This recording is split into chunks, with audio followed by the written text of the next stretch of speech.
पिछले दिनों में उनकी माताजी के पत्र प्रकाशित हुए हैं।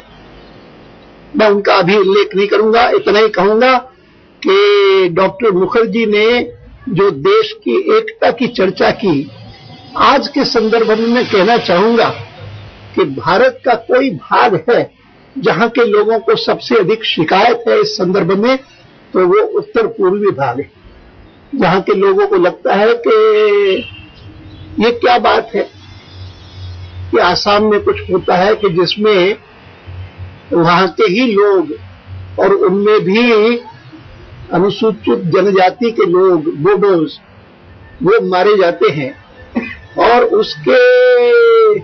प्रतिक्रिया में नॉर्थ ईस्ट के लोगों पर हमले होते हैं देश के बाकी भागों में। पुणे में जो कुछ हुआ, मुंबई में जो कुछ हुआ विगत दिनों में, वह निश्चित रूप से बहुत चिंतनीय है। उसकी जितनी निंदा की जाए कम है, और वो निंदा केवल इसलिए नहीं कि हिंसा है, लेकिन निंदा इसलिए क्योंकि वह देश की एकता को तोड़ती है। और इसीलिए मैं स्वयं कोकराझार गया था पिछले दिनों में, उसके बारे में दोनों सदनों में मामला उठा है जोर से, और मैं अभी भी चाहूंगा कि भारत सरकार और प्रदेशों की सरकार इस बात की पूरी चिंता करे कि उत्तर पूर्व में रहने वाले भारतीयों के बारे में उनके मन में किसी भी प्रकार की आशंका न पैदा हो, और उनको ये आश्वस्ति देनी है कि सारा देश आपके साथ है, नॉर्थ ईस्ट की जनता के साथ है, और नॉर्थ ईस्ट के साथ किसी भी प्रकार का अन्याय होगा,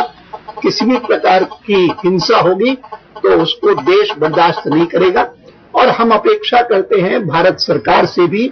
और प्रदेशों का, राज्यों से भी, कि उनका रवैया भी वैसा ही होना चाहिए। क्योंकि ऐसी बातें जब होती है, अब मुंबई में जो घटनाएं घटी, तो उसके बाद मुझे बताया गया कि वहां पर जो एक प्रकार से शहीदों का स्मारक है, अमर जवान ज्योति जैसा यहाँ पर है, वैसा अमर जवान ज्योति वहां पर है, तो उसके ऊपर भी हमला किया गया। तो ये केवल उत्तर पूर्व में रहने वाले जनता के खिलाफ नहीं है, लेकिन यह देश के खिलाफ है, इस बात को पहचान करके।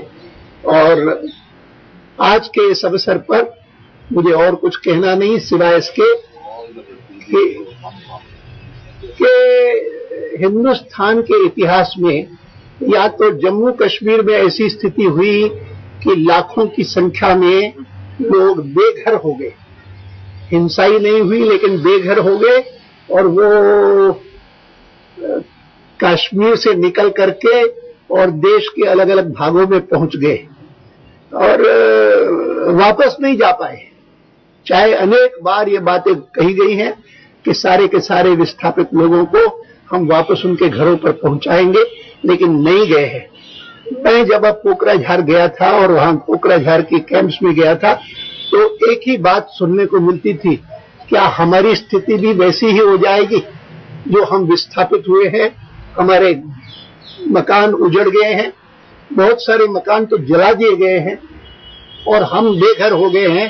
तो क्या आज हम इन कैंपों में हैं, स्कूल में हैं, लेकिन हम कितने दिन यहाँ पर रहेंगे, और क्या हम वापस जा सकेंगे कि नहीं जा सकेंगे? ये हमारे मन में चिंता है। मैं इस उनकी चिंता को भी आज के अवसर पर व्यक्त करता हूं, और मैं अपेक्षा करता हूं प्रधानमंत्री जी से कि जो आसाम से निर्वाचित हैं, वो सबसे अधिक चिंता किसी बात की आज करेंगे, तो इन सभी बेघर हुए जितने सारे भारतीय हैं, उन बेघर हुए भारतीयों को पुनर्वास की व्यवस्था करवा के दे। यह मैं निवेदन करूंगा। मैं एक बार फिर से देश की जनता को आज के इस अवसर पर बहुत बहुत शुभकामनाएं देता हूं।